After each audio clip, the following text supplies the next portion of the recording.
All right, there we go. I apologize, everybody. So, yeah. Okay.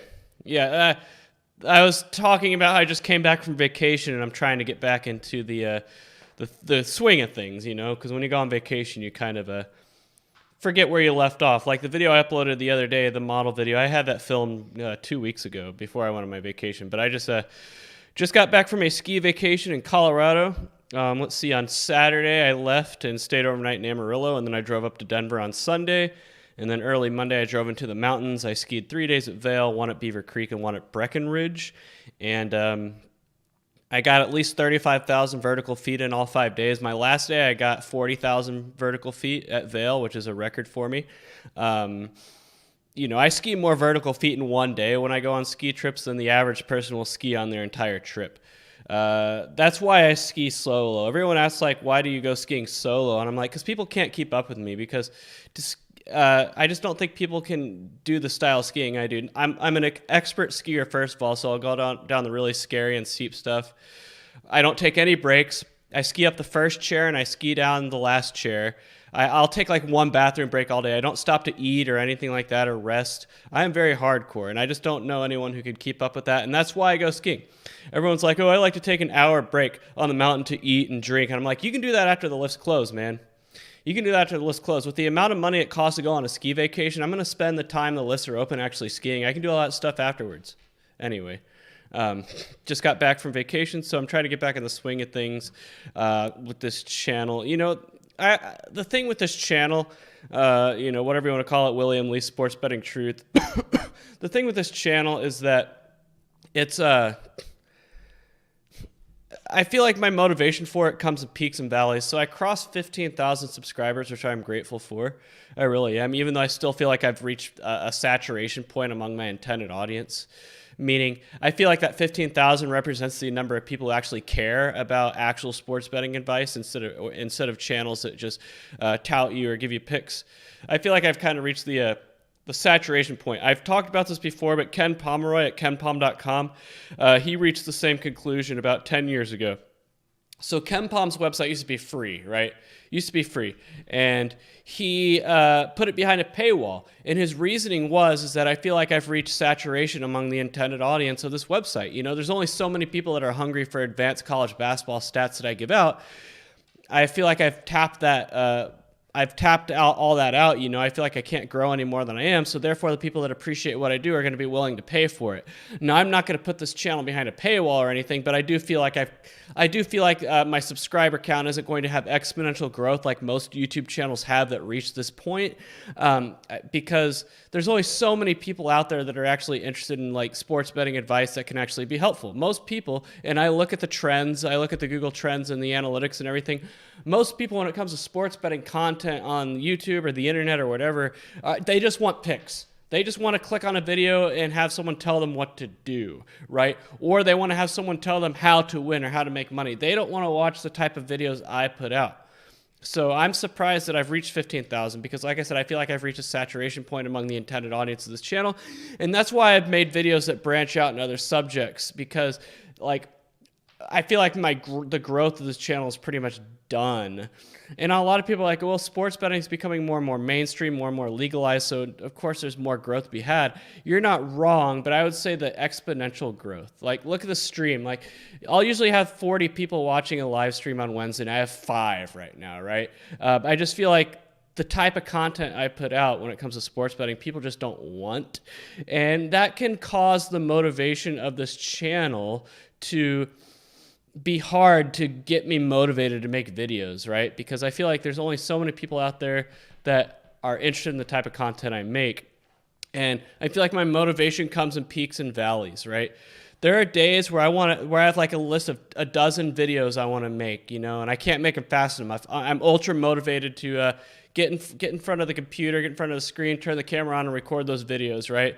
And then there are times like this week, ever since I got back from my ski vacation, a lot of people are going to be like, oh, you just got back from your vacation, you're rested, you're ready to go. That's actually the opposite. I actually thought about not doing the stream tonight, just because I didn't feel like it.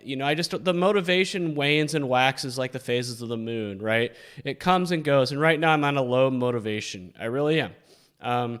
And it's been like that, everyone starts their YouTube channel with a vision, right? And it doesn't always play out the way you want it to. I started this channel 2.5 years ago, and I had a vision that it would become a primary source of sports betting information on YouTube. It's not like I had grand visions that I'd like hit 1 million subscribers and would make this my day job. I never thought that would happen. I was realistic. But I would say that there comes a point where you're like, okay, is the juice worth the squeeze? Doing this, because I've, for example, this creating a sports betting model 201 video series that I started a few weeks ago. I'll be honest with you. I am not having any fun filming those videos. I don't enjoy doing them. I don't enjoy editing them. I'm doing it for you guys because that's what you guys wanted. In one of these streams, I asked, what do you guys want to see? And a lot of you guys are saying, I want to see more stuff on building a model. Even though my first video in the series, creating a sports betting model 201, I said, don't. It's a waste of time. You're not going to win. You're going to spend all this time building a model. You're still going to lose. But it's what you guys want. So I was like, okay, if that's what the audience wants, I'm going to listen to you guys and give you what you want. And I've come out with videos that you guys probably don't want. You guys probably don't care what I think about Ukraine, war in Ukraine. You probably don't care what I think about censorship or anything like that. You probably don't care what I think about what the Golden State Warriors owner said about the Uyghurs in China. But here I am, right? So at the same time, I don't know if, it's hard to see what direction I'm going to go with this channel because I don't bet on sports anymore. I'm not passionate about betting on sports anymore. It's something I haven't done since April. It's been almost a year since I placed any kind of bet on a sport. And I don't think I'll ever do so again, except for maybe on my annual Las Vegas vacation for the first week of college football. I might place some bets down, but I don't do it anymore. It's not something I'm passionate about anymore. So it's kind of hard to create content about a subject like sports betting, something that I built this channel around, which I would imagine all 15,000 of you have subscribed to me for, the sports betting content. It's hard to be passionate about making content when I'm not passionate about it, right? But I still do it anyway because I know what you guys want, and I feel like I'm kind of in no man's land in the ad revenue I make from this channel. I say that because I make enough money on the ad revenue from this channel that it's hard to walk away from. Like, I could just say screw it and get this channel and shut down the channel myself or get myself banned, and walk away from it all. But I'm not going to do that because the ad revenue money I make is too much to just walk away from. At the same time, though, I don't make enough in ad revenue to truly get me motivated to just pump out video after video after video, right? So I'm kind of in no man's land. If I was making, 4 figures a month in ad revenue, which I don't, by the way, oh yeah, I'd definitely be putting out a lot of videos because the juice would be worth the squeeze then. I'd see it in my bank account, but I don't. But I make enough money to where it's kind of hard to be like, oh, that's too much money per month to walk away from. I make plenty of money in my day job, don't get me wrong. I mean, what I make from YouTube every month is a fraction of what I make in my day job every month, but I'm kind of in no man's land. So I had someone comment on one of my videos that made a good point in my Building a Model series. He said that these are the types of videos that, and by the way, I'm going to say this, I have not read any of the comments left on my videos in the last 2 weeks. So if you've asked a question in those videos that I've uploaded or anything like that, and I haven't answered it, it's not because I didn't ignore you. I haven't seen it because the touts and the idiots and the trolls and everything spam the comments of my videos to the point where I'm not going to scroll through all the comments I get trying to find the real ones. So if you have it, this is what the stream's for. Ask it in here because I haven't looked. So, but anyway, what I'm saying, trying to get back on subject, he said that these Building a Model 201 videos are going to be good because they're a slow burn. People are going to be watching these videos for years to come. And he's right. He's right. The videos that make me the most ad revenue every month are the very first videos I came out with. When I started this channel 2.5 years ago, I released like 6 videos at once when I started the channel. I didn't upload one video, then wait a week, upload. No, I launched the channel with 6 videos. And it's those 6 videos that bring me the most ad revenue every month because they're slow burn videos, meaning people are always going to be wanting to watch them. Whereas I have a lot of videos that are very time sensitive, meaning people might watch them in a point of time, like the comments, the video that got banned from censored that I uploaded about the Golden State Warriors owner or whatever, Or was it? No, it was the Bill Maher video. The Bill Maher video I uploaded. Yeah, people might have watched it for like a week, but then that's the thing with making videos about news and politics is that people are only going to be interested in that content while it's still relevant, like in that moment of time that content is relevant, and then people move on. But at the same time, the creating a sports betting model videos, people are always going to be wanting to watch that. And so I definitely see his point. They're slow burn videos that'll make you more money. It's just that they're not fun videos to make, at least for me. But anyway, that's kind of where I'm at. All right. Yeah, Ahmed's right. People always look for shortcuts. I could easily double my subscriber count, triple it, make a lot more money on ad revenue every month if I turn this channel into a picks channel. I could easily. If I just made picks videos, there's one video I was going to film yesterday, but I just wasn't feeling it because, I returned to work this week after my ski trip and I'm catching up on work. So I'm burned out from that. I'm still training for my marathon, which is in 12 days or 11 days. February 27th, my first ever marathon. I'm still training for that, and I have to go to the gym and work out. So I have, a lot going on. So I just didn't have time to do it yesterday or today. But there's a video I want to create. I'm kind of spoiling it to you guys right now. It's going to be titled "How Handicappers Make Their Picks," and I'm going to give you a behind-the-scenes look at all the effort or lack thereof that these touts put into making their picks. Trust me, it's not a lot, but it's going to be fun. I might do it tomorrow if I have time. I got to run, I got to lift, I got to work, but maybe I'll squeeze it in at some point. But you guys will love it, So right before I left, I think I uploaded it the morning I left to go to Amarillo. I uploaded that Wager Talk video. I don't know how it did. I haven't looked at the viewer count. I haven't looked at the comments for it. I don't know if anybody even watched it. I don't know if the Wager Talk touts were in the comment section, defending themselves like pick dogs were. But if you guys know, you can leave it in the chat because I honestly don't care. I just like, that I don't know if I'm going to do any more tout videos for the time being. I got the major players. I got the stew fighters. I got the pick dogs. I got the wager talks.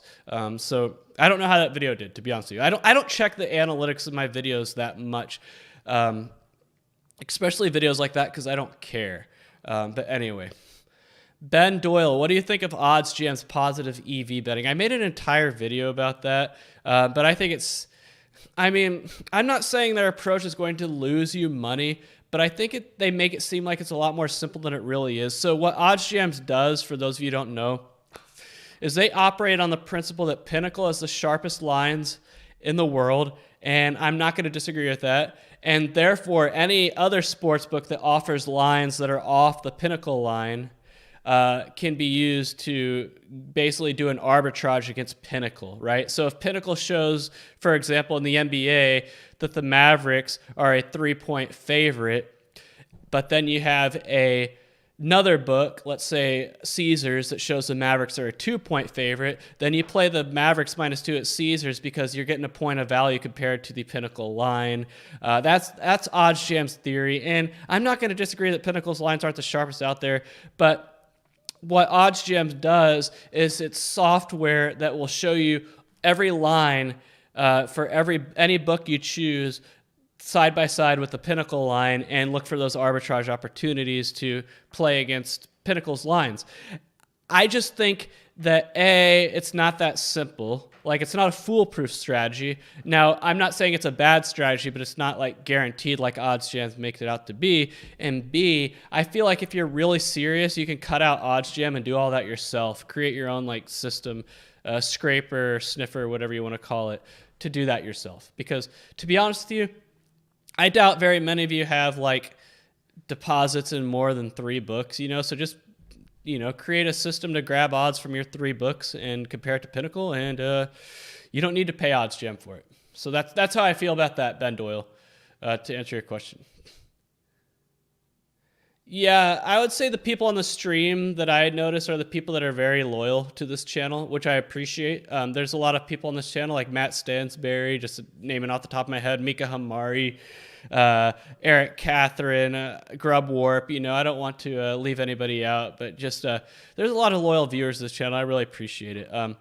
And that's why I create the videos I don't enjoy making, because I know you guys like them. So I don't want to be selfish. I do it for you guys. I do it for the audience. So Steel SV, are you done exposing touts? I wouldn't say I'm completely done. I mean, like I said, that video I'm going to hopefully do tomorrow or Friday is it's not going to expose an individual tout, like a certain tout, but it's going to kind of like poke fun at how touts make their picks. But as far as individual tout exposés, you guys are going to have to give me ideas because I'm not going to search YouTube for touts to make fun of. If you guys have any touts in mind for me to expose, let me know. Otherwise, I don't know. JMWH, you should consider putting out more statistics simulation videos. There are a lot of people on YouTube that make data science videos, but few of them do it in interesting context. The problem with that, JMWH, is that that's what I do for my day job. And so it's just at the end of the day when I'm done working, the last thing I want to do is continue doing that, especially when there's not anything really to be gained from doing it. That's what I learned, because I remember the first year or two of this channel, I was really did a lot of in-depth videos showing you how to write code, how to do Excel, fancy stuff in Excel, and really in-depth videos like that. And then I realized I wasn't really getting anything out of it because they took a long time to make and film and edit, a lot of preparation before filming, creating the files and everything, making sure the files worked and the code worked. It took a lot of effort. And I wasn't really seeing the return on investment from all that effort I was putting in.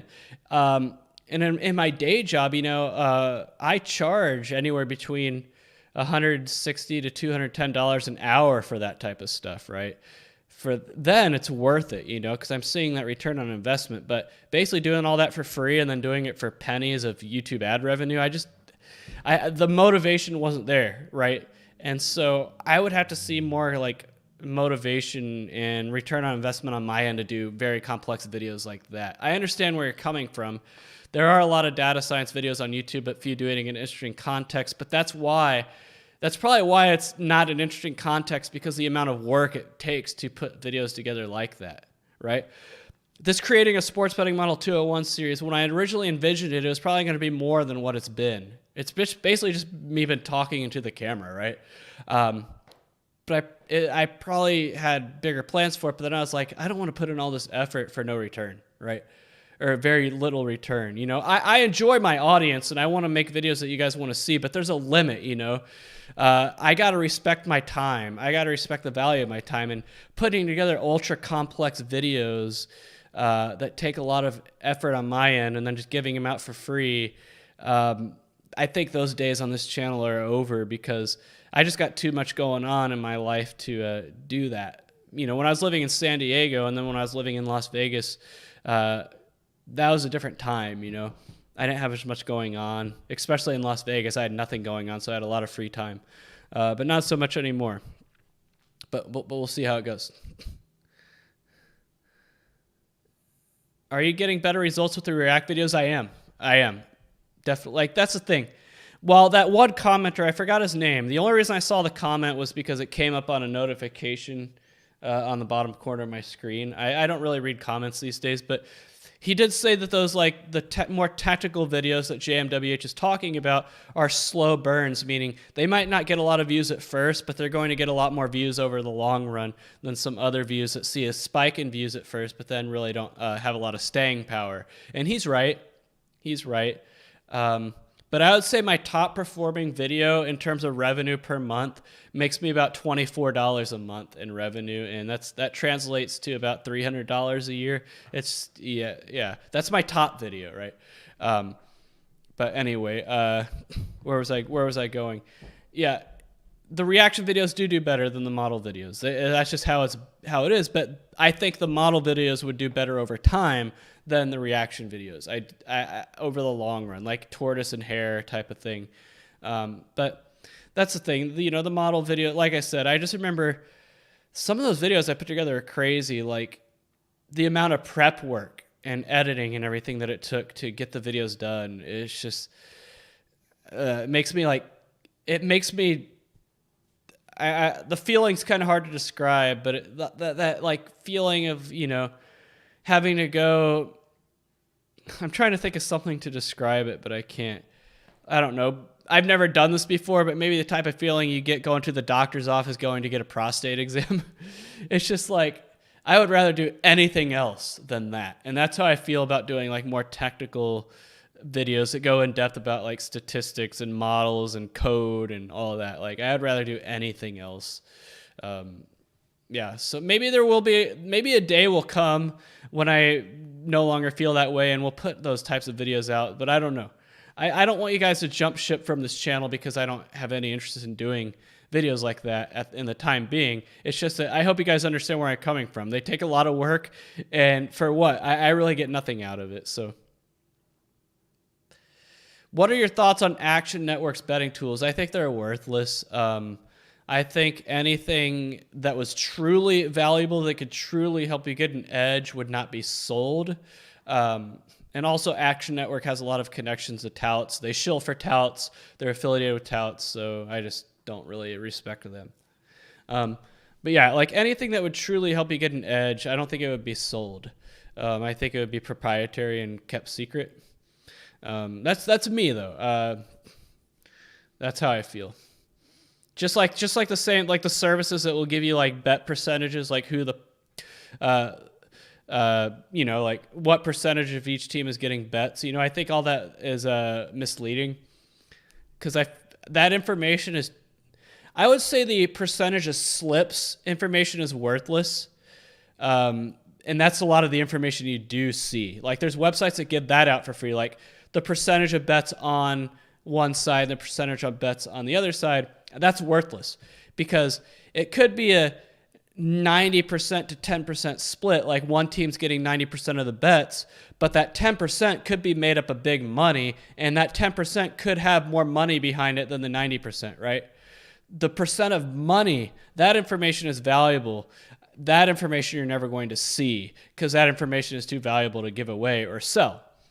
And that's the information that helps you. So you have a lot of sites that sell you the percentage of bets.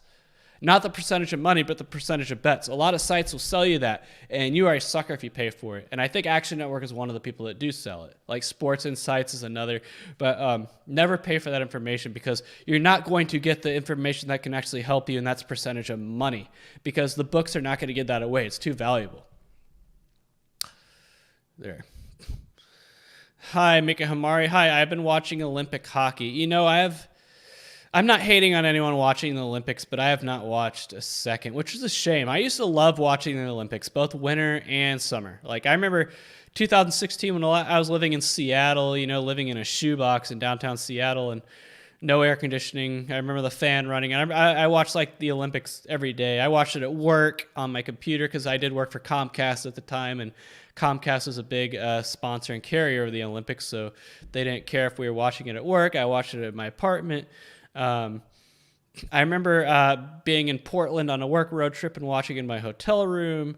I used to love watching the Olympics, and then I just can't watch these fanless Olympics with no heat. And when I say heat, I just mean like heat is a wrestling term, like a match that has heat behind it means like it's anticipated, it's going to be emotional, it's going to be high stakes, there's going to be like emotion behind it.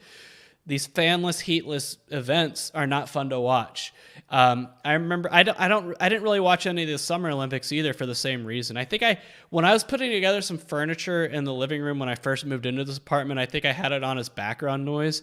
And the lack of fans is stupid. And also, one thing I want to point out, I'm lying when I say I haven't watched the Winter Olympics. It was on the TVs at various places in Colorado that I went to.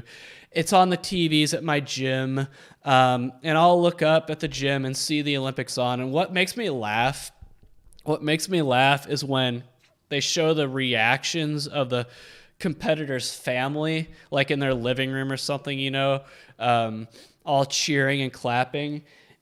Every single time I've seen that in the Olympics, they all have on masks and they're all social distance. So I'm like, is NBC telling these families that we're not going to show your virtual reaction on the broadcast unless you have on masks and are social distance? I think they are. But I think that's stupid. I remember MLB did that back in 2020 as well during their shortened COVID season. You'd watch a baseball game. there'd be no fans in the stands, and like every now and then they'd cut to like these virtual fans who were sitting in front of a webcam, cheering. It was so stupid. I hated it. So cheesy. Like, screw all this. Every time I hear the word virtual, it makes me mad because it takes me back to this whole it takes me back to the whole COVID garbage. Virtual fans. Like, I'm running this marathon in a couple weeks, or in 10 days, right? And that people can run the race virtually if they're too afraid to run in a every time I hear the word virtual, it just makes me mad because it's so stupid. It's no substitution for the real thing. It's not. Screw your whole virtual blah blah blah. I hate it. I mean, there's plenty of other examples of what I'm talking about, but it's like these idiots think that virtual fans and virtual whatever is the substitute, and it's not. But anyway, that's my rant about the Olympics. I have not watched this. And another reason I'm not watching the Olympics, elephant in the room, obviously, China. Why China just, from what I've read, they've been really incompetent at hosting these Winter Olympics. They don't know how to build a luge track, for example. And they're a totalitarian genocide state. Why are we enabling their propaganda by participating, right? Maybe if it was held in another country that wasn't known for human rights abuses and competent and allowed fans, maybe I'd watch. But even then, you have these competitors that like to use the Olympics as a platform for their political views, like we saw with the U.S. soccer team in the Summer Olympics, and I think they got eliminated early, but that's another subject for another time. But I just feel like the Olympics, like many other things, have been destroyed, and I really feel bad for the sales teams at the NBC affiliates TV stations out there that had to sell advertising for the Olympics. I do. I started a job in Louisville, Kentucky at an NBC TV station in March of 2017. And in my first week on the job in March of 2017, we were already doing Olympics programming, preparation and packages and everything like that. 11 months out from the actual Winter Olympics, 11 months later in February 2018, like, it is something you work on for like an entire year at an NBC TV station. You put together all these advertising packages and promo reels and everything like that. A lot goes into it, and I just feel bad for like the sales people at these stations that have had to sell the Olympics that are no doubt coming nowhere close to the rating estimates that they promised these advertisers that the Olympics would do. I feel bad, but hey, they dug their own grave. Did Mitch sue you, or was, like they say, loud bark no bite, ass steal SV? No, I haven't gotten any legal notices or summons or anything like that. But like I said, if any of these touts want to sue, I say bring it on, because that means I get discovery and I can actually show that these touts are not what they say they are. They're not the long-term winners they say they are. They're the liars they say they are. So that's why they won't sue, because they fear discovery. Ahmad, do you think political betting is more profitable than sports? I do, 100%, but you have to make your bets. It depends on what sources of information you use. If your sources of information for political betting is like the New York Times, CNN, 538, and all those biased propaganda outlets, you're going to have a bad time. The people who are actually accurate at polling and election forecasting and all that are silenced. The likes of 538, Nate Silver, doesn't pay any attention to them. They're not well known. You're not going to know who they are if I say their names or who they work for, because 538, everyone probably knows what 538 is. So 538, if you don't know, is a website that takes in a bunch of polls and has like a model that forecasts elections. But here's the problem. They haven't accurately forecast an election since 2012. It's been 10 years since they last accurately forecast an election. They got it way wrong in 2014. They got it way wrong in 16, 18, and 2020. So the last 4 elections, they have gotten totally wrong, yet everyone regards 538 as like the gold standard of election forecasting when they're not. So why does 538 exist? They exist to influence the betting markets. That's why 538 exists, to influence betting markets and make people money. Because if a lot of people don't know that, so the people participating in the betting exchanges like PredictIt are going to use sites like 538 to make their bets. So you can make money by fading 538 because they have such a poor track record. But here's the problem. After 2020, a lot of these pollsters got so embarrassed for getting yet another election cycle wrong that a lot of these pollsters, because I used to work in political consulting, guys, when I was in the TV industry. It was one of the major parts of my job was political media campaign consulting. So I had access to all the polls, all the internals, everything. That's how I know which pollsters are good and which ones are bad. And I still pay attention to this stuff. A lot of the pollsters after 2020 finally swallowed their pride and were like, you know what, we're going to change the way we poll because obviously what we're doing is not working. So there's a term in the polling industry called herding. So herding is when a pollster changes their top line results to mirror or be in line with pollsters that they deem credible. So if there's a pollster out there, let's just call him Joe Q Pollster. If Joe Q Pollster is showing a strong track record, then other pollsters are going to want to make sure their results are in line with Joe Q Pollsters. Otherwise, if they're not, then they're probably going to be wrong. Like one of the gold standards in polling is Ann Selzer at the Des Moines Register in Iowa. Her polls of the state of Iowa are considered the gold standard in Iowa, right? Like very accurate. So a lot of pollsters will herd their polls to match hers. So otherwise they don't want to be wrong. And so that's what we're seeing right now in polling here in 2022 is a lot of these pollsters that have gotten it dead wrong the last 4 cycles are herding to the pollsters that I think are reputable and accurate. They've changed their methodologies. They've changed the way they do things. I'm not saying they won't revert back to their old ways, but since these polls are what feed Nate Silver's 538 model, 538's model, I put model in quotations because it's not a model. I think he's more of a poll reader than a modeler. But anyway, it's going to make 538 more accurate and therefore less likely to do what 538's hidden mission is, and that's to influence betting markets. But if you know who to follow when it comes to polling, I think Big Data Poll and Rich Barris is the gold standard in polling. Trafalgar Group's a good one.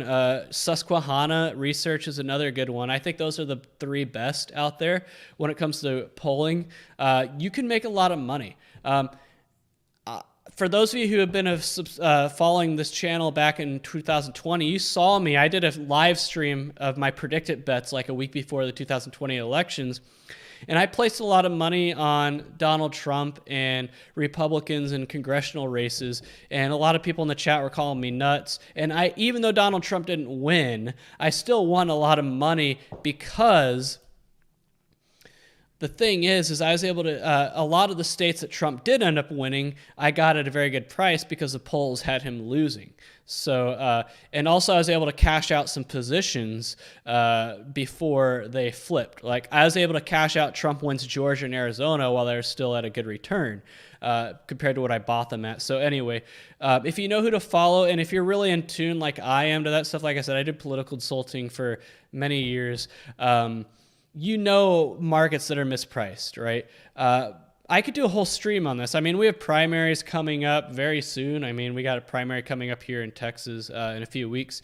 But, I check the PredictIt markets about twice a week, and I'll jump on markets that I think are mispriced, but I think a lot of them are actually pretty well priced right now. I think Blake Masters as the Arizona Senate nominee and GOP Senate nominee. He's at 35 cents last I checked. I think he's a great buy. I do think he'll end up taking the nomination in that state. I think J.D. Vance has been tanking lately for the Ohio nomination. I'll have to look more into that to find out why. But I thought he would be. I still think he's a good buy at what he's at. But yeah, I'd have to go down the list and everything, but there's I thought about actually making an entire video on the Republican presidential 2024 nomination, but I don't think that market's going to change too much, so I don't have a sense of urgency for it. But well, I spent a lot of time answering that question, but there's a reason. There's a reason I've done live streams in the past based on political betting because I feel like I'm It's something you can do very well at without needing to do things like build models, be good at statistics. You just need to listen to the right sources and tune out the certain sources, and you can do very well. You can do very well. It's about understanding how to read actual public sentiment rather than the what do you call it? The propaganda being fed to you by the media. Because a lot of people buy the fake propaganda that the mainstream media feeds them and then takes that to the betting markets, and they lose money because what the propaganda being fed to you by the mainstream media is not reality. And it will lose you money. If you can learn how to tune that all out, then you can make money betting on politics. You can, just like I do. Anyway. David Mute says, is there anything like fixed match odds where some people have inside information about the results of a particular match? I do think there is, but you're not going to get access to that information. Joe Blow is not going to ever get access to that. Like, knowing if a match is going to be fixed probably costs a lot of money. Like, to have a referee or a player in your pocket isn't cheap.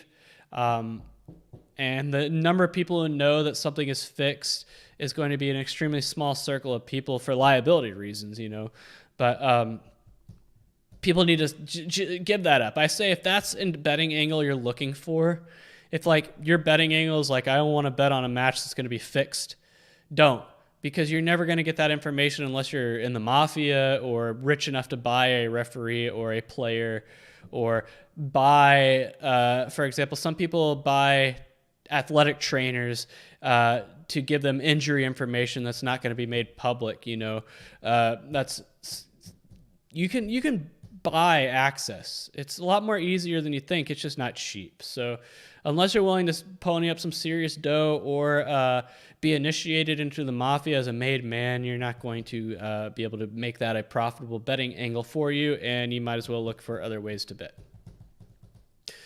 Dane Chapman, how accurate is your best and worst model? I would say my best season-long model was my college basketball model in 2019-2020, the one that got cut short of COVID right before March Madness. I won about 44 units on the season. That was my best one. That was my best single season of any sport. But I would say the hottest run I've been on was last February doing college basketball live and second half betting right here on this channel on live streams. I probably had a 2-week stretch where I was hitting 65%. It was ridiculous. Like, I couldn't lose. It felt like I couldn't lose. And then the night I finally like doubled my unit size is the night where it kind of all started coming to an end. So, you know, Murphy's Law. But, and the thing is, you know, my second half live betting model wasn't that complex. I mean, it took inputs from my main model, which was complex, but the actual like, and I remember doing some live streams trying to like change the way I did it with like random forest and machine learnings and stuff that actually made it worse. And then when I went back to the simple version, I started winning again, you know? So I do miss those days. I miss having a completed model to bet with. I don't miss the day-to-day maintenance and work and preseason work you have to do to get the model to that point, you know? It takes a lot of investment and effort to get a model to that point where you can do things like that, and I just didn't have that in me this season. I didn't. So like I said, it's a double-edged sword. It's kind of like what's a good way to put it? I would say it's the similar to like someone who doesn't buy a ski ticket at a ski resort but gets up really early in the morning and hikes all the way up the mountain so they don't have to spend money on a lift ticket. They're probably like, I love the skiing part. I hate the hiking part. And when building a sports betting model, like the hiking part is doing all the work to get the model ready to actually bet with, which is what I hate. I don't miss that. But I do love the skiing part, aka using it to actually make bets with. But you guys also got to remember, I live in Texas. There's no legal way to bet on sports here, so I'd have to find a local or bet offshore. I have no desire to do either of those things. So that's just another thing, another reason I'm not motivated. Ryan C., react to how to beat the bookie on Instagram. That guy's hilarious. Good idea. I'm going to write that down. Like I said, if you guys have any ideas, touts to do videos about, let me know, because I don't know many. Like, I've done the big players. How to beat the bookie on Instagram. Thanks for the suggestion, Ryan C. I just wrote that down. Billy Walters reaction video. I'll probably do that someday. It's just there's really not much to it. Like, Billy Walters was successful because he manipulated the system. He wasn't successful because he was an ultra smart handicapper with models and systems and math and statistics to beat the books. He manipulated the system. He would pay people $1,000 a week to just sit at sports books waiting for him to call them to manipulate lines. That's how he made his money, on line manipulation. He'd call one of his stooges at a sports book that he was paying $1,000 a week to go place a big bet on one side, which would move the line, and then he'd tell another stooge to place another bet on the other side after the line moved, and he'd try to get in on the middle. That's how he did it. The average person cannot do that. But anyway, I'll probably do it one day. Yeah, not only is Action Network about affiliate cash, but all touts are. Like I told you guys before, I get so many emails from sports books wanting me to become like an affiliate with them, and I say no, because they always they tell you that we'll give you a cut of the revenues of the players that you send our way, and I'm like, oh, in other words, I'll get a cut of their losses.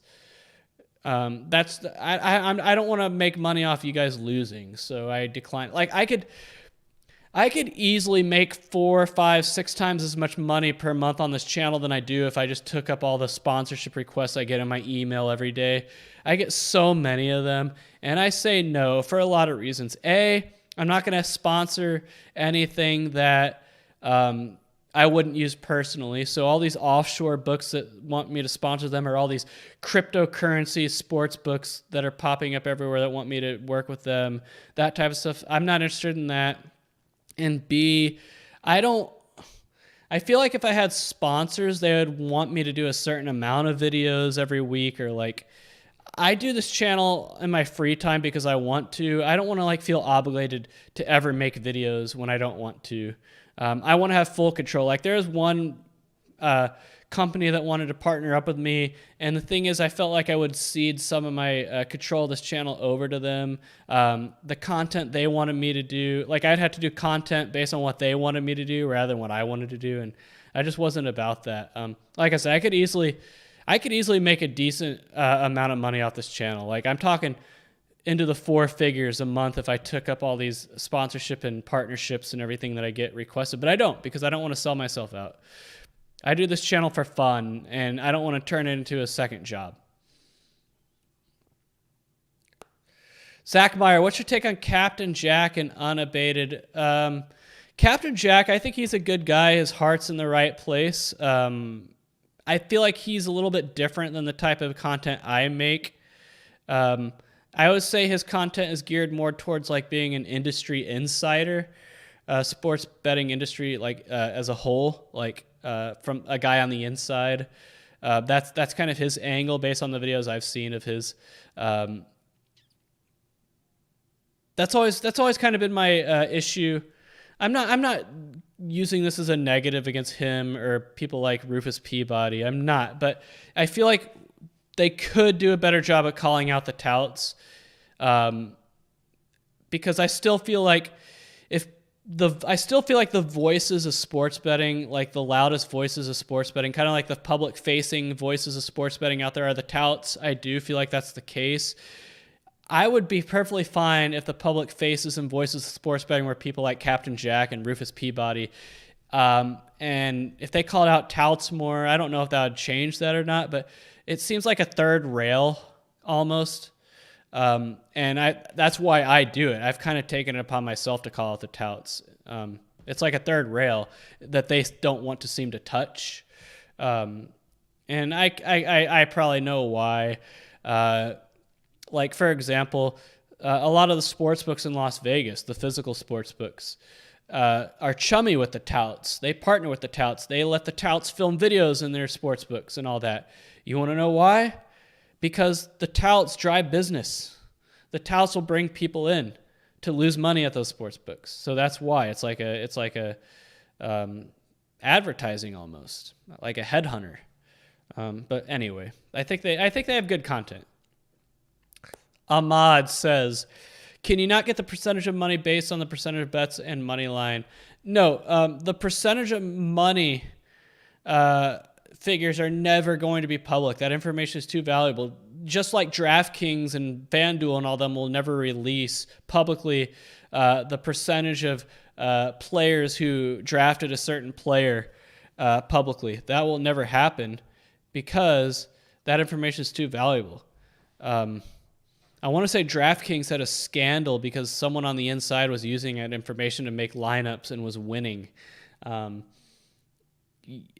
I would say knowing that information would be the equivalent of having knowing someone's hole cards in poker.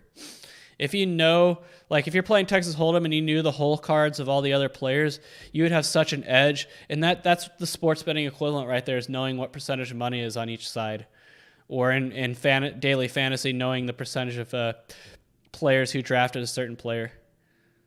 A lot of people create like models and optimizers to estimate like the percentage of players drafting a certain player and everything, but it's not exact. It's not exact. JMWH asks, are you going to WrestleMania 38? I am. I just bought my tickets yesterday.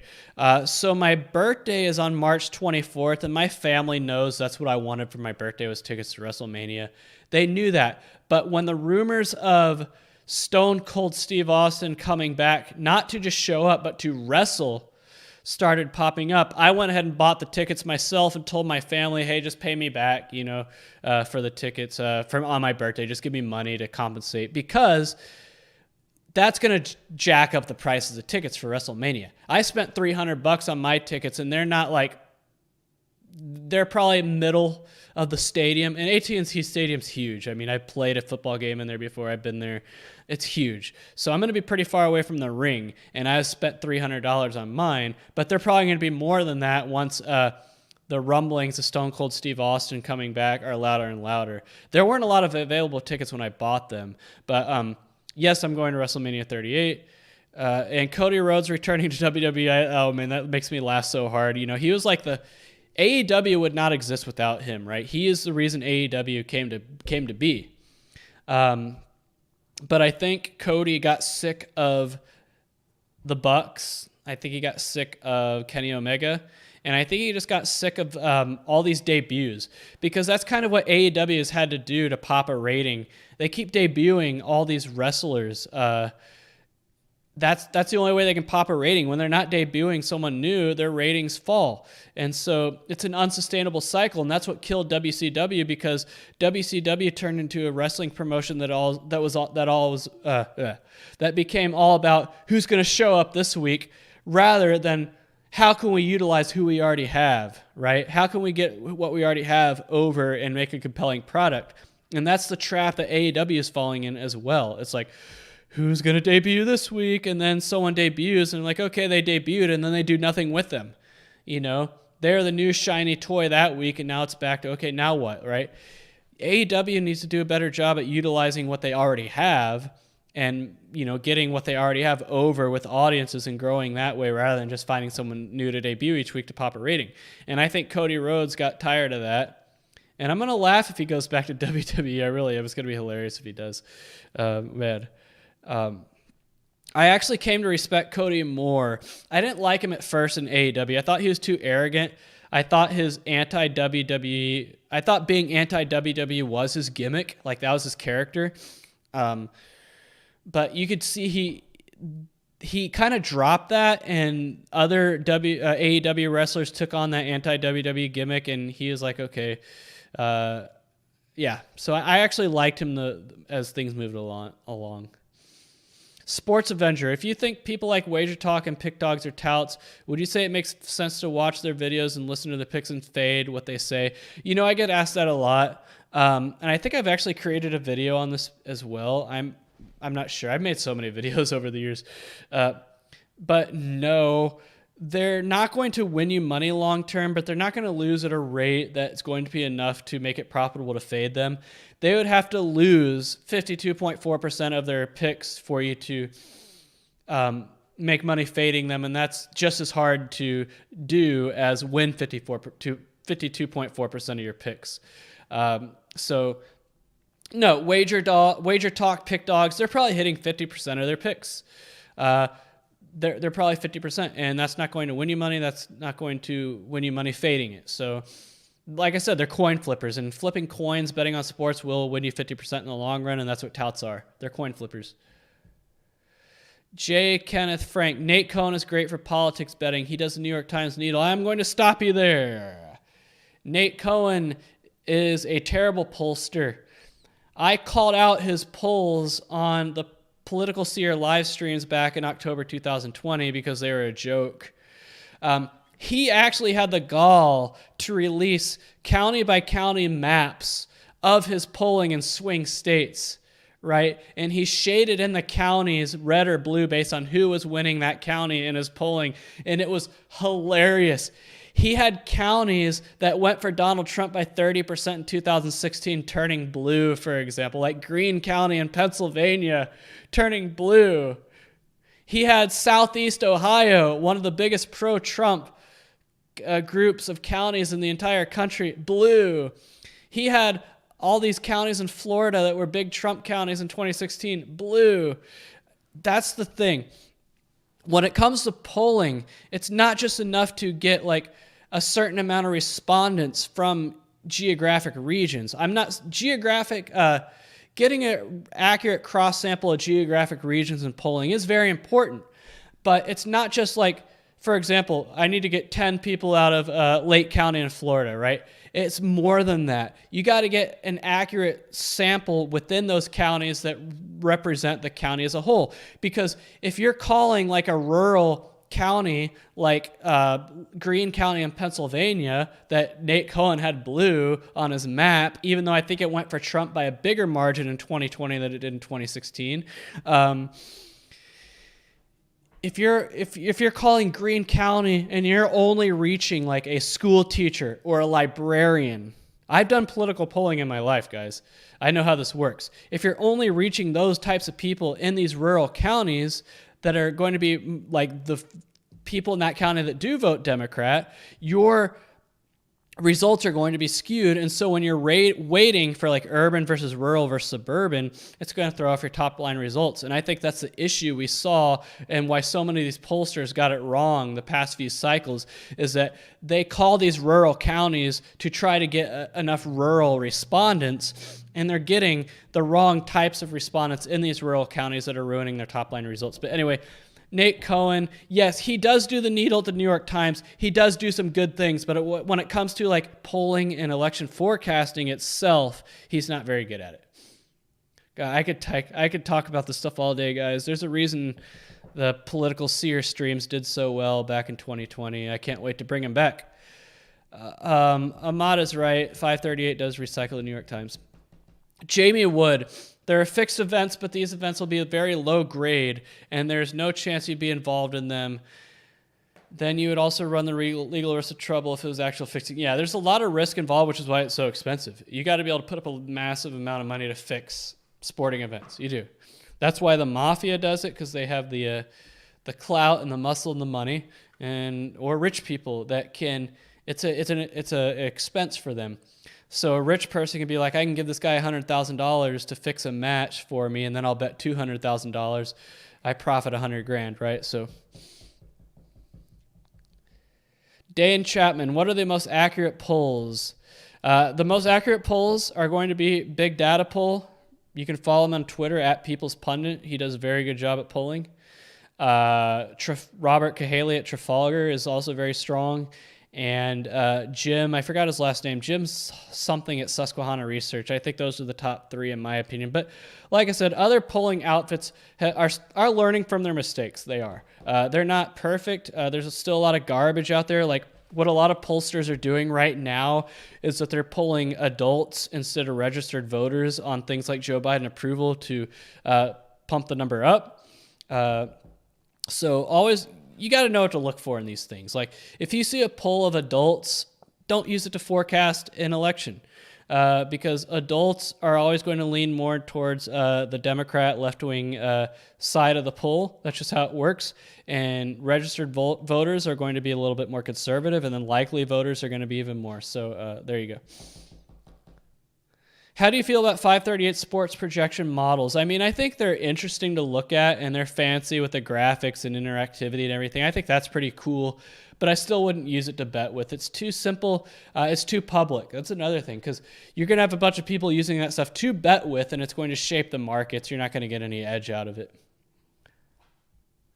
Public-facing information like that is just...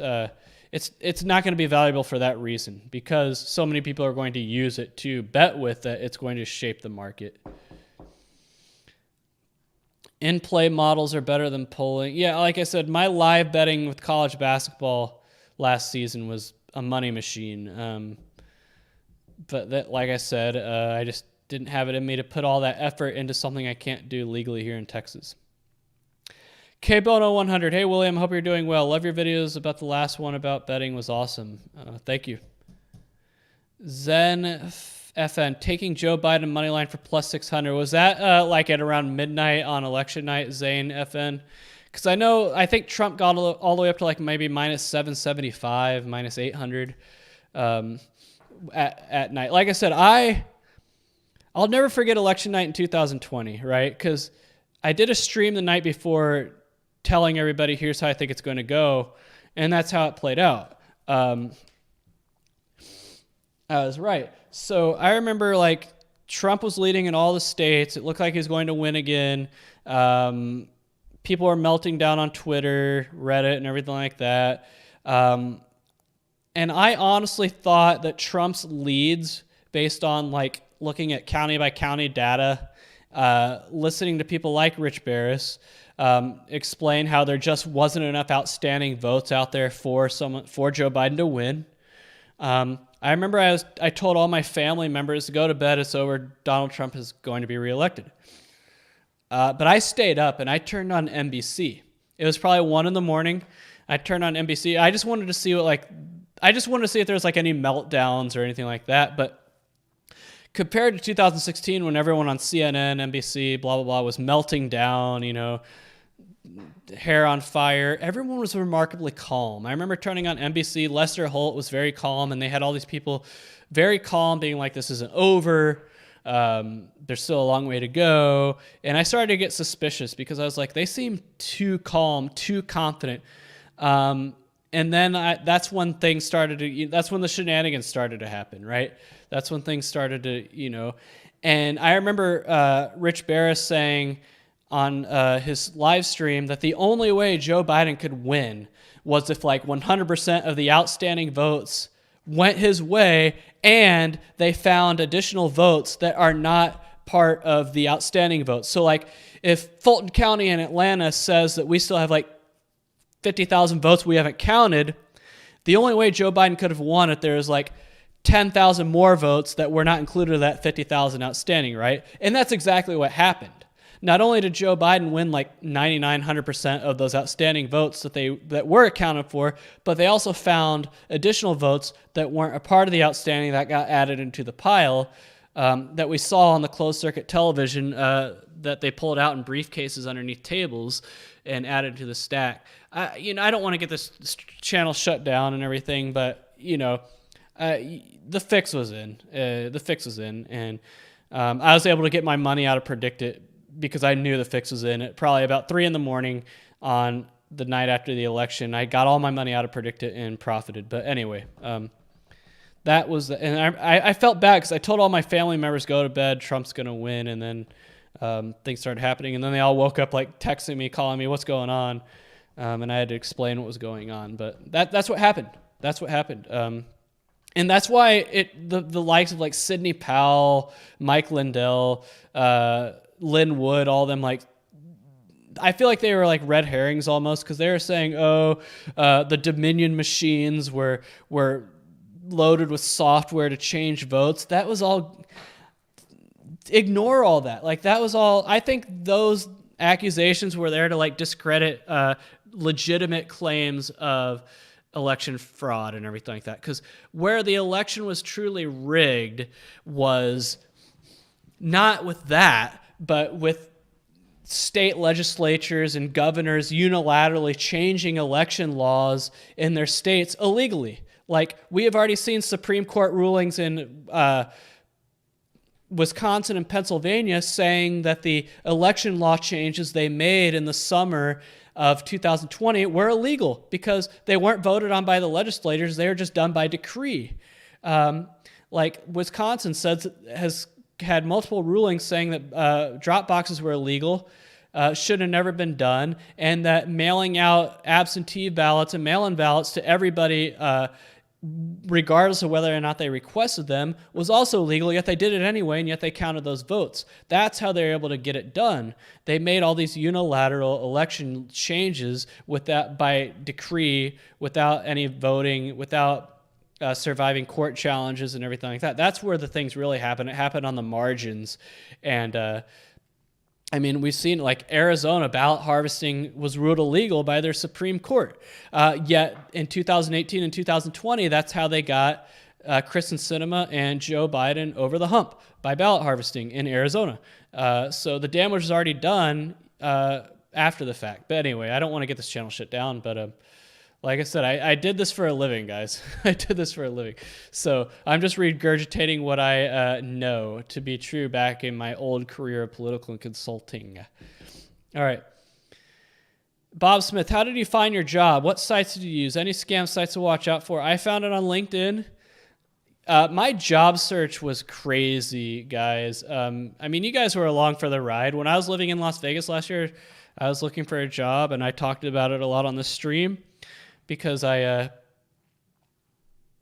my old company, the company I used to work for in TV, bought my contract out in December of 2020. They gave me a pretty good buyout. I think it was hush money. I don't think it was really a buyout, but I think it was hush money. I was able to live on that, so I didn't have a lot of stress. I mean, it was a decent amount of money, guy. I mean, the amount they paid me basically to quit the job was more than what most people make in a year.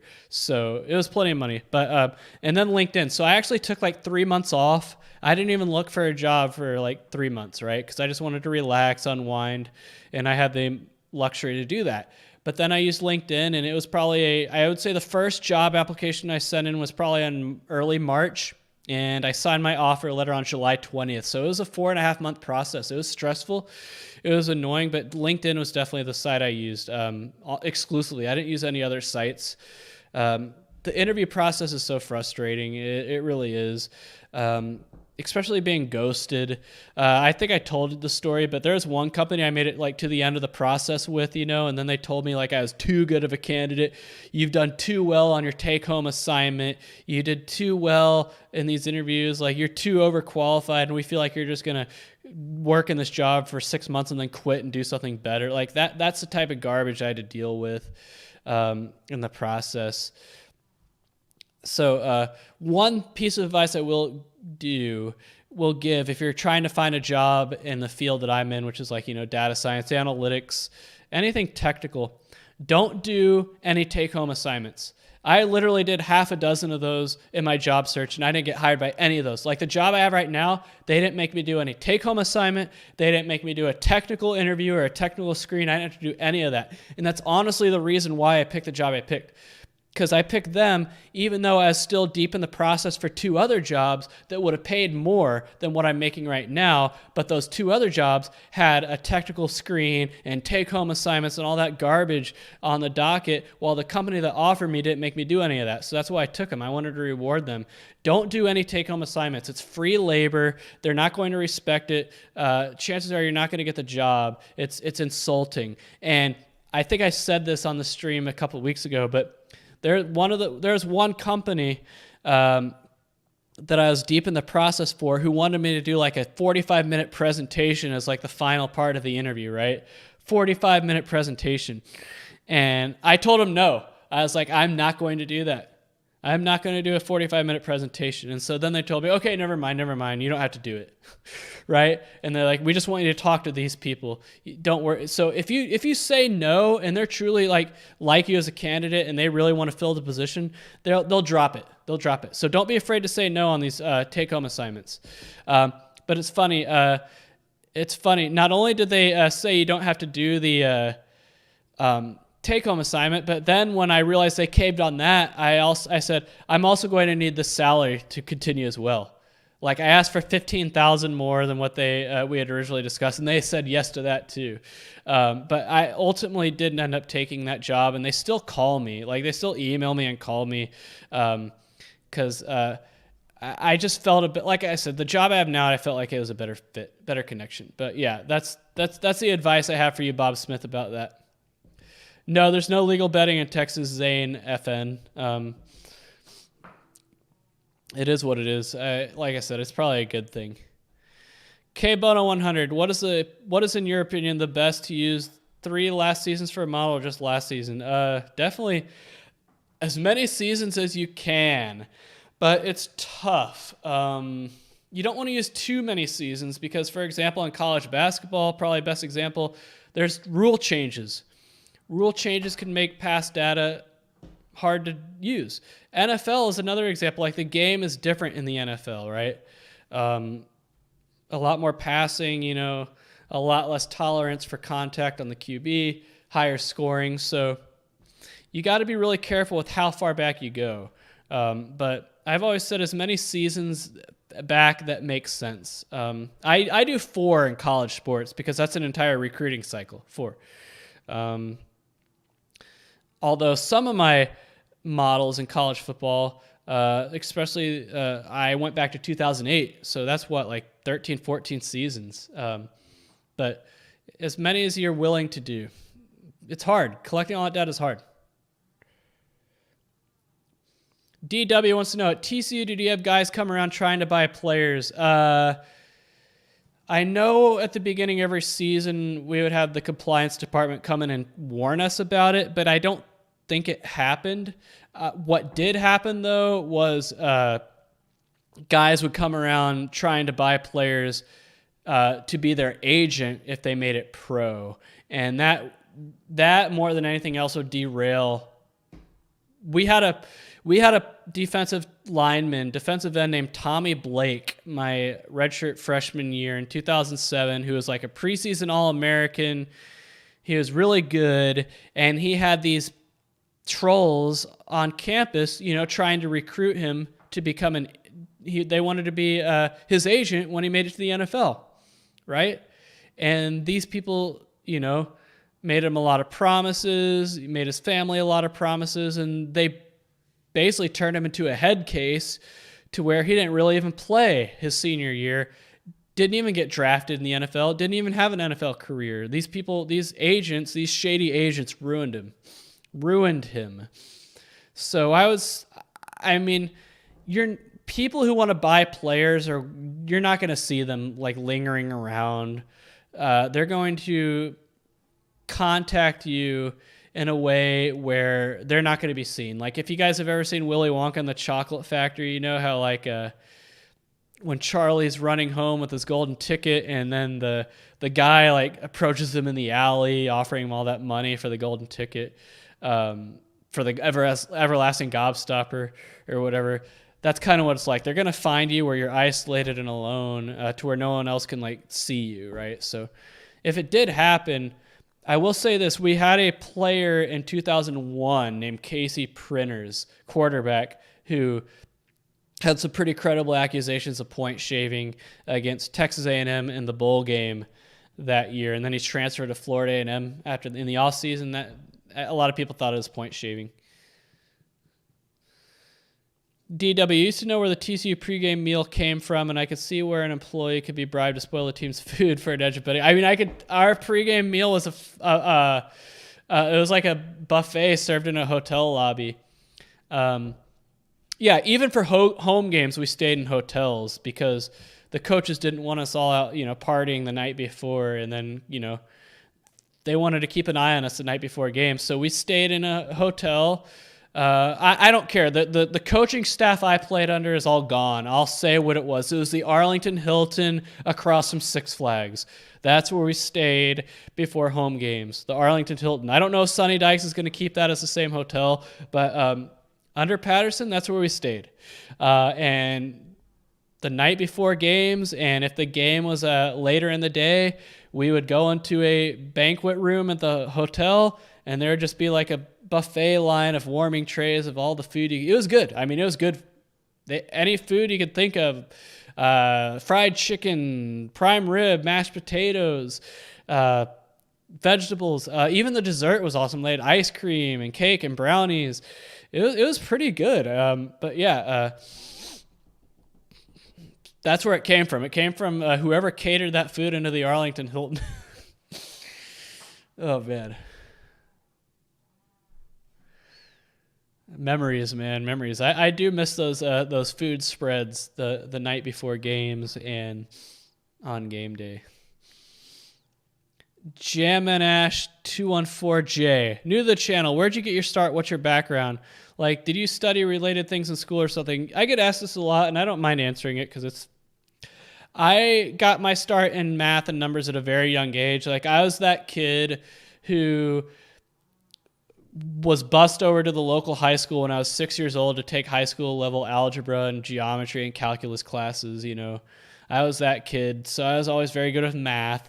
I would have to take an hour-long bus ride to school starting in second grade to like a school for very smart kids where me and other very smart kids would take classes together.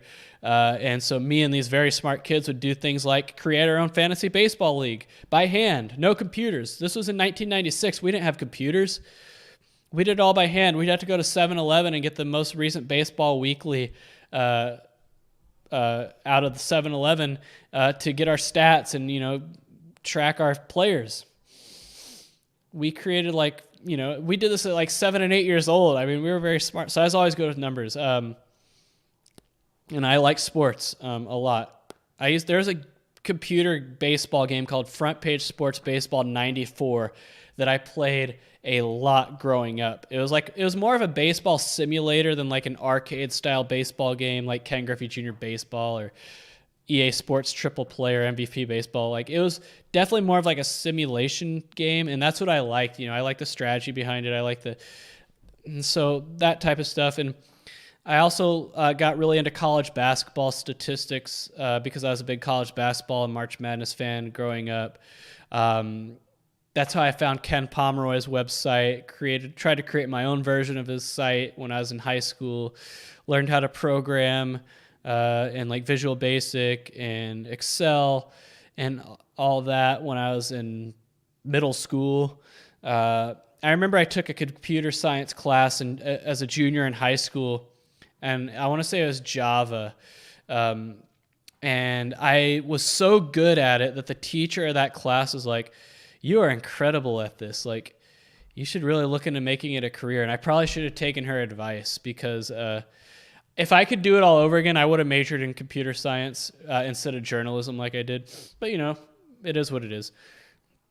But, yeah, that's how I got my start. It's just having a passion for the stuff, having a passion for building stuff with code.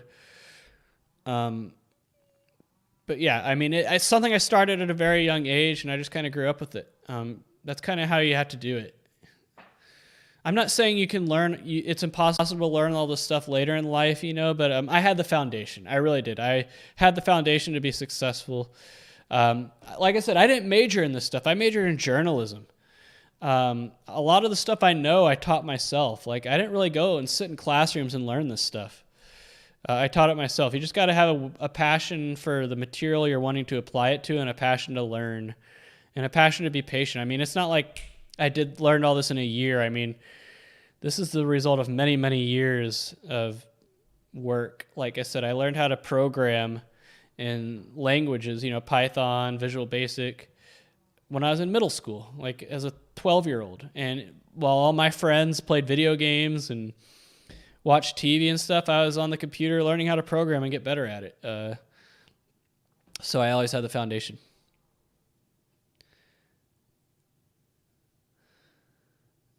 K Bono 100. Is it even possible to make money with sports betting in Las Vegas? Oh yeah, it's possible. I mean, anybody can go to Las Vegas for a weekend and come out ahead. Like, the first 2 trips I made to Las Vegas, actually the first 3 trips I made to Las Vegas, I went home, like the very first time I went to Las Vegas, I made so much money betting on college basketball that it paid for my entire trip out there.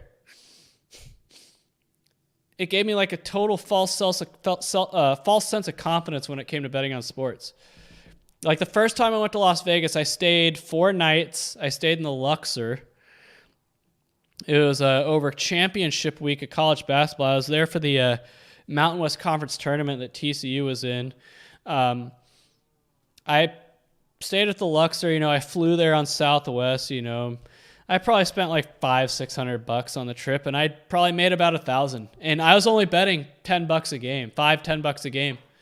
So to make $1,000 on those small bets, because I hit a couple parlays, I did well. Won some money playing blackjack. So yeah, it's absolutely possible to do it in a weekend, a week, maybe 2. But the long run is ultimately going to catch up to you. Just like it's very possible for me right now to get off this live stream, hop in my car, and drive an hour and 15 minutes north up I-35 to WinStar World Casino, sit at a blackjack table or roulette table or craps table and for a couple hours and drive home with more money than I walked in the casino with.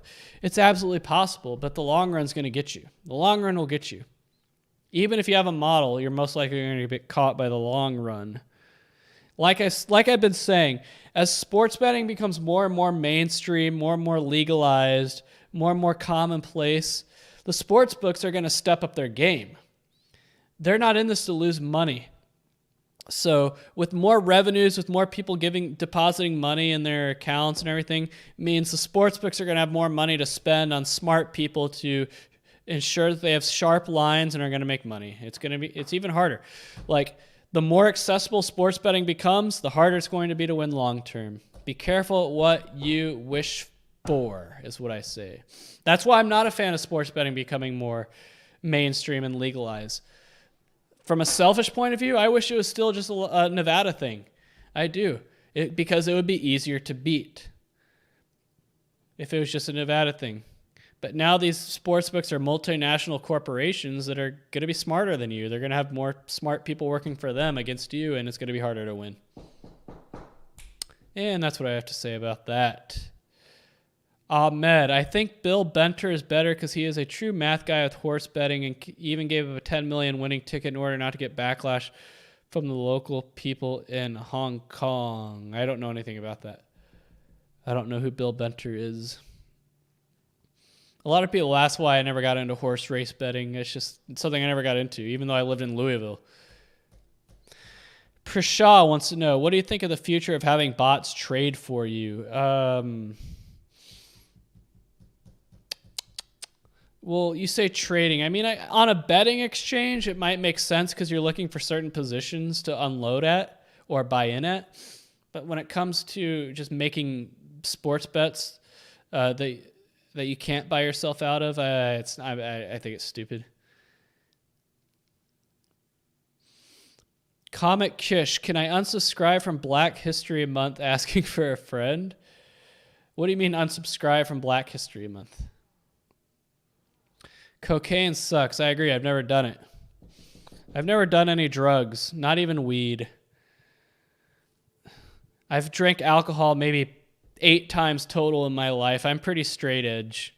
I am. It's just that I think beer is disgusting. I had a friend's parents buy me beer at Fuzzy's Taco Shop in Fort Worth by TCU one night when I was in college, and it was a blue moon. And I took like 2 sips. I was like, this is gross. And I've never drank beer since. I don't like alcohol in general because I think it just tastes disgusting. It just tastes like lighter fluid to me. Like I was at the Kentucky Derby back in 2017. And we were up in the Millionaires Row or whatever, like really fancy area with like all you can eat buffet and unlimited alcohol you don't have to pay for. And so because I worked for NBC, so like obviously, and they're the ones who air it. But anyway, some of my coworkers like put all these shots of whiskey in front of me, and they're like, "Taste all these whiskeys, and let us know which ones you like the best." And I remember I drank like 3 of the 5 shot glasses, and I was like, "They all taste the same to me. They all taste like lighter fluid. Like there's no difference at all. I guess it's an acquired taste, but like I tasted no difference at all." And I didn't even bother with the other 2 because I thought it was totally gross. Ugh. But yeah, I'm just not an alcohol guy. I've never done any drugs because I'm smart. It's like Tyler Skaggs, this Tyler Skaggs. Like I was living in San Diego at the time, but I was actually visiting my family for 4th of July and was going to go to the Ranger game the day that he died here in Fort Worth or in Arlington. And I just remember like the local media, and I went to the game the next day, and like the Rangers and Angels were treating Tyler Skaggs like some ultra innocent victim. Oh, he died. Like he brought it upon himself, guys. He was a drug addict. No sympathy from me. None. You do drugs, you need to understand what you're getting into. It's like when I'm skiing, you see these backcountry gates at the ski resorts that go out of bounds. And they have these like skull and crossbones on these gates. You can die, like all these words basically like saying it's not a good idea to go past these gates. But people do it anyway. And I see people go out these backcountry gates without any avalanche gear at all. Like that's one of the things it says on these skull and crossbones warnings at the gates. Like high avalanche risk, Are you prepared? Do you have a beacon? Do you have a shovel? Do you have a probe? Do you have an airbag? Like all these avalanche safety gear to be able to handle the backcountry. And you see people go out these gates with none of that. And it's like, I'm not going to have any sympathy for you if you get buried in an avalanche and die and waste the resources of the ski patrol and the local police and rescue and all these resources trying to save you. Like, you should know what you're getting into. And I feel the same way about Tyler Skaggs dying of drug overdose. Like, they acted like he was like a saint and, oh my God, he died. So tragic. I'm like, he was a drug addict. He was a drug addict. He shouldn't have been doing cocaine. He shouldn't have been snorting lines. I'm sorry. I don't have any respect for people who do drugs and something bad happens to them. I don't. Like, you're not going to get any sympathy from me. None. None whatsoever. It's like when I was at TCU, we had a walk-on get kicked off the team because he popped positive for a marijuana test, right? And he tried to have his dad, like, plead with the coaches, he's just a kid. He's just a college kid, made a mistake. But that was one of the rules. If you're going to be a walk-on, zero tolerance for any of that stuff, right? None. None at all. If you're going to be a walk-on at TCU, like, you're easily replaceable. Obviously, scholarship players might have a little bit more leeway with that stuff, and they did, But when you walk on, at least at TCU when I did, they sat you in the room, in the team meeting room, and said, you're held to a different standard. Here's a list of things you have to do. And one of them was no drugs or anything like that. And zero tolerance for that stuff.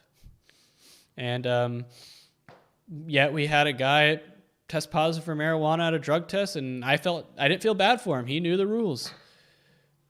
Anyway.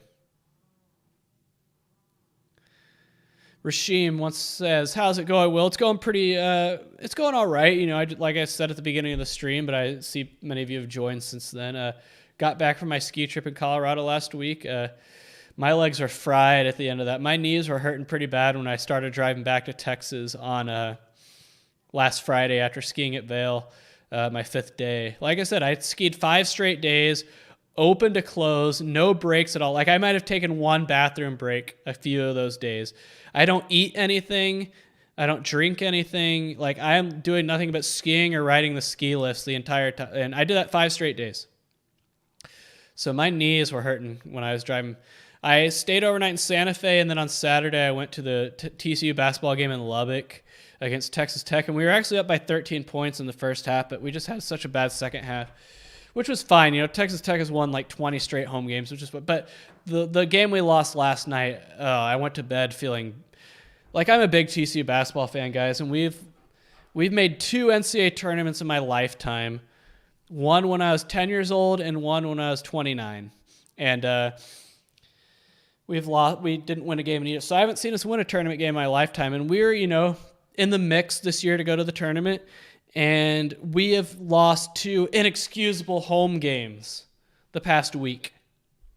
Unacceptable. Like 2 home losses to bottom teams in the Big 12 that we shouldn't be losing to where if we just simply beat them, we'd pretty much be a lock for the tournament. But instead we lost to Iowa State last night, who was on like a 7-game losing streak because our three guards combined to go 1 for 20 from the field. 1 for 20. Our three guards.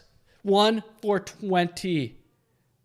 One make from the field. Man, against a team that had lost 7 straight.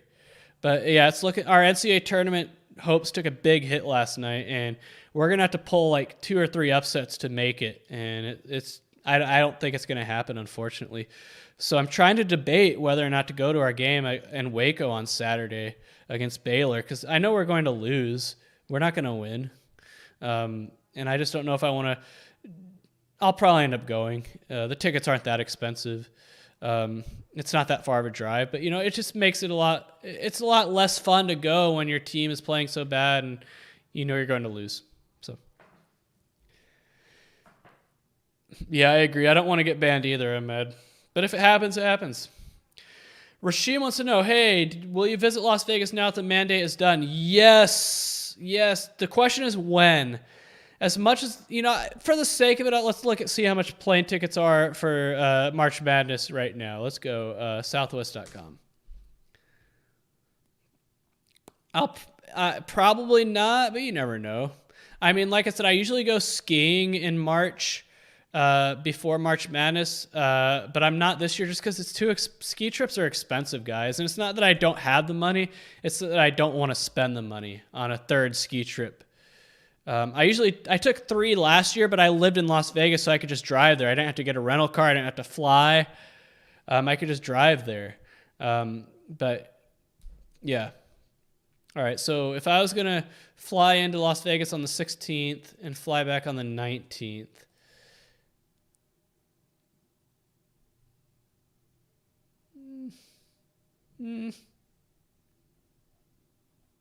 well, they have no return flights, so that should tell you something. The Wednesday flights are fine. What if I did Sunday? But that means I'd have to stay an extra day. Okay, here we are on Sunday. I mean, the flights aren't bad. I could do it for $250 round trip, Dallas to Las Vegas. But the hotels, that's a different story because hotels are known to jack up their prices for March Madness. So I'm going to try Airbnb.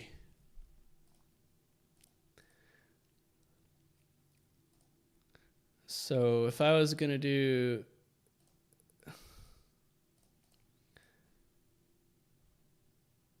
Yeah.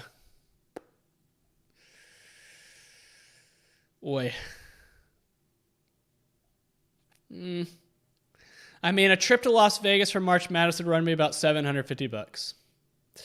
I don't know. I probably won't. You never know. I mean, you never know. But I will 100% be coming for the first week of college football. I'm excited to resume that tradition after not having done it since 2019. That was honestly such a fun week for me. You guys saw the vlog I did for it, but I will definitely be doing that.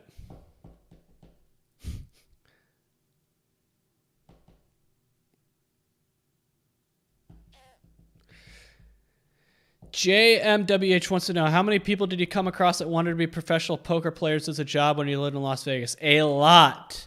That, professional blackjack players, professional video poker players, professional sports bettors, you come across a lot.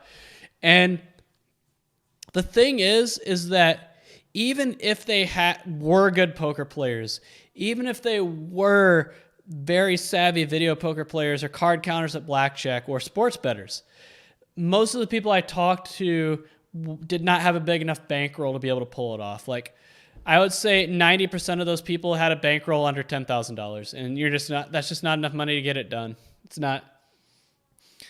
I would say you need a bankroll of at least probably $50,000 to even have a chance.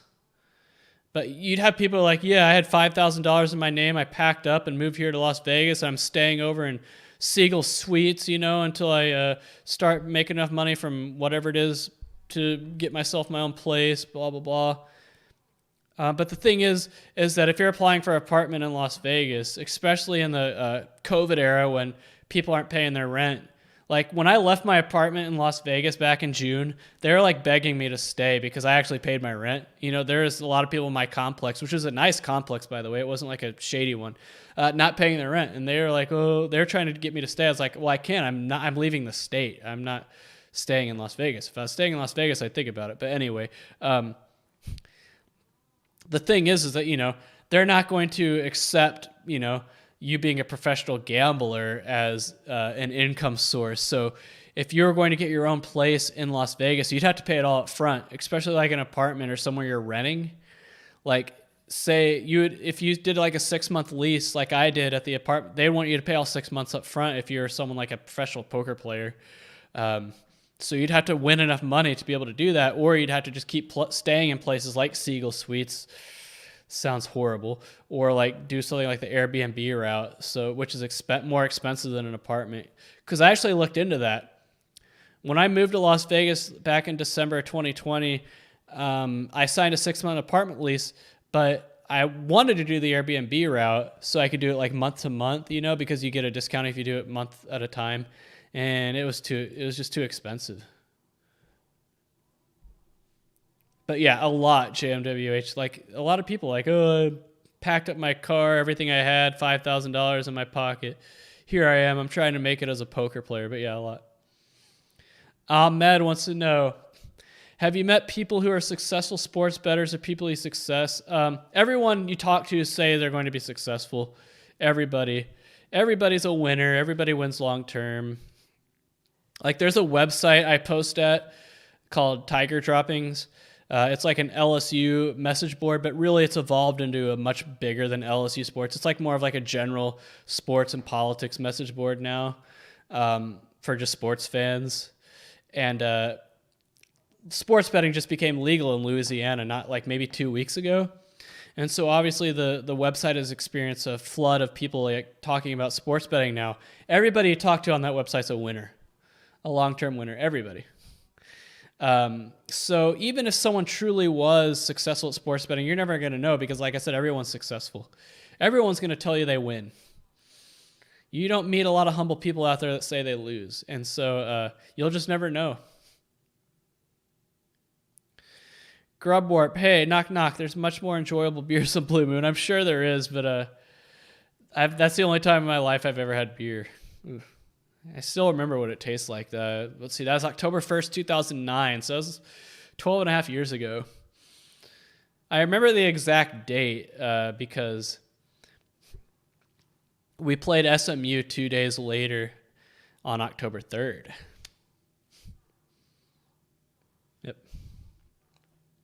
JMWH wants to know, is Hutchins the best barbecue in DFW?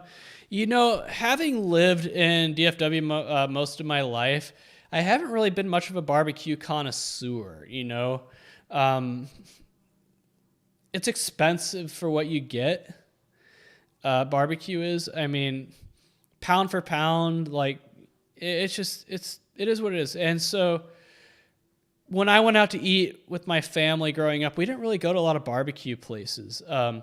My dad, when he worked for the Texas Rangers, he would host clients at like pregame tailgates outside of the stadium, and they would cater in Coulter's barbecue, which isn't bad. But outside of that, I don't really remember eating it much when I was a kid. Honestly, a lot of the barbecue I ate as a kid would be cooked by like friends or family. Cooper's Barbecue Pit is okay. Risky's is okay. Angelo's is all right. Railhead is all right. But a lot of the places that are popping up now are like places like Dane's Craft Barbecue, which is only open on the weekends. It's very expensive, but apparently it got first place in Coca-Cola's or Texas Monthly's top 50 barbecue in Texas. And it's like a food truck looking place, like maybe 2 miles outside this window behind me. Dane's Craft Barbecue, but I looked at their website and they just look expensive. Like $13.99 for half a pound of meat. A lot of places you can get a pound for like $16. And then they have Heim Barbecue, which is over on Magnolia, like maybe 3 miles that way. owned and run by a TCU graduate, and it's all right. It's expensive though. I actually went there before I moved to San Diego. Me and my family went there on the Saturday before I moved to San Diego, and we got like the family pack of barbecue, and I would say it was closer to like a meal for two, because it was like $70 and it's called like the family pack, but there just wasn't a lot to it. Me and my dad easily could have knocked it out with room to spare by ourselves. And we bought it for like 5 or 6 of us. And we ended up going to down the street to Torchy's Tacos for more food afterwards because we were still hungry. It was good. They have really good burn ends at Heim. But the owner is like a nutcase, man. The owner is like, imagine you're like your stereotypical hipster liberal douche. That is the owner of Heim Barbecue. His name is Travis. And he is like, he looks the part. Like he looks like the neck bearded, balding, thick rimmed glasses, like smug hipster. And his political views are very far to the left as well. Yeah. So that's my issue with Heim. Like my favorite barbecue places are places where I will be fine with sacrificing like quality for volume. Like Angelo's, you can get like a pound of brisket for like $16, which I think is great value as opposed to like half a pound for $14 at Dane's or Heim. But like I said, as much Texas living as I've done, I've never really gone to a lot of barbecue places. But like I said, I've been to them, but yeah. I mean, I love brisket. I love pulled pork. I love I love burn ends. But it's expensive for what you get. Ahmad wants to know, Bill Benter is a horse bettor. There's a great video of him on Bloomberg called How to Make $1 Billion on Horse Racing. I'll have to check it out. KBono100 says, I would like to know, the more efficient the market becomes, the harder it is to find value and edge. Do you think value can be found in niche leagues? Yes, but even those markets are becoming more and more volume. Like I've been telling everybody, be careful what you wish for. The mainstreamization of sports betting is just going to cause these previously soft markets to become not so soft. But like I said, everybody thinks they are an expert at sports. Everyone thinks they're going to win, so they don't care. Carter Abbott, TCU is the bottom feeder of the Big 12. I mean, we have been in basketball for a long time. I mean, I'm not going to argue with you. But this year, we started the season with so much promise. Won 5 Big 12 games and had 2 bottom feeders this year anyway, playing them at home. And we lose to both of them. Jeez. It sucks. I just want to see my team in the NCAA tournament for the 3rd time in my life. You have fans of other schools who don't know, who like take NCAA tournament appearances for granted. Like it's expected for them, but TCU,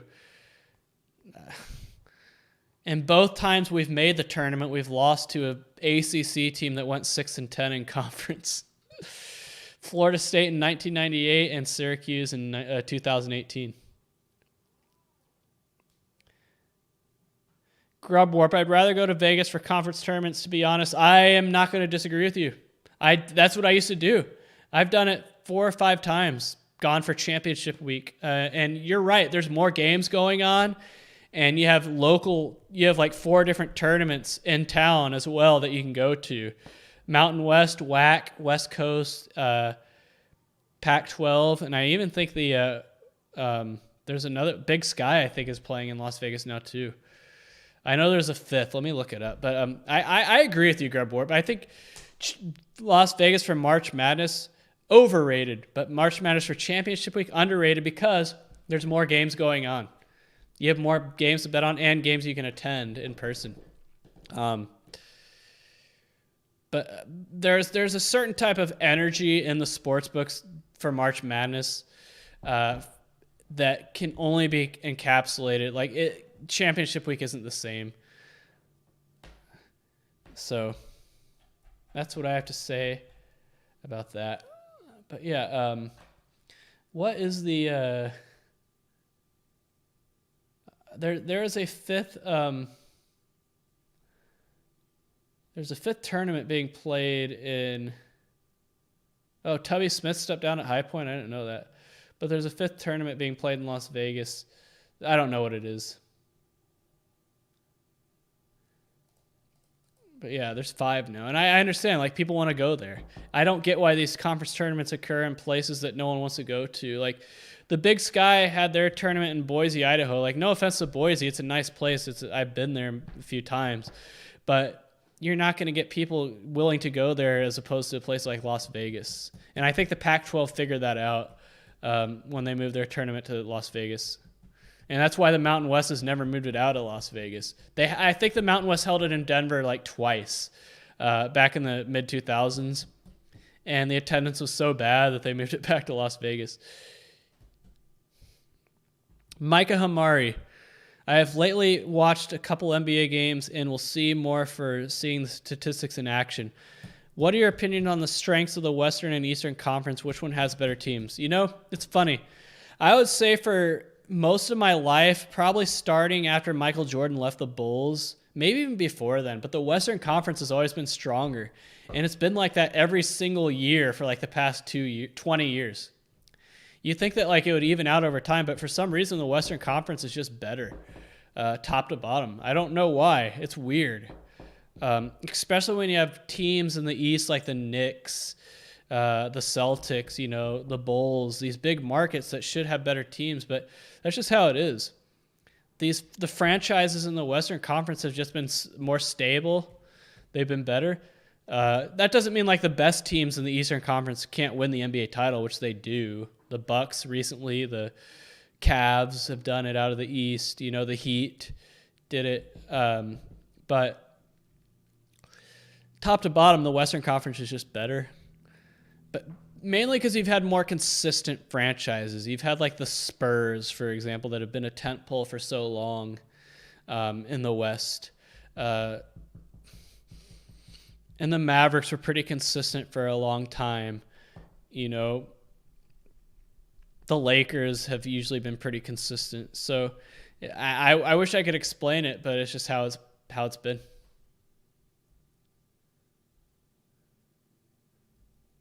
Am I assisting people? I'm not quite sure what you mean by that. Are you assisting people? But yeah, what time is it? 9:15. So yeah. Wow, this stream, usually I always tell myself when I stream I'll go for an hour, maybe an hour and a half, and then I'll look over at the clock and it's an hour 45 in. So, wow, I didn't plan on going this long. But yeah, I appreciate people for tuning in. I really do, because you never know if people are going to tune into these things. But it looks like people did tonight. It looks, as of right now, I've had 344 people tune in, which is pretty good. Yep.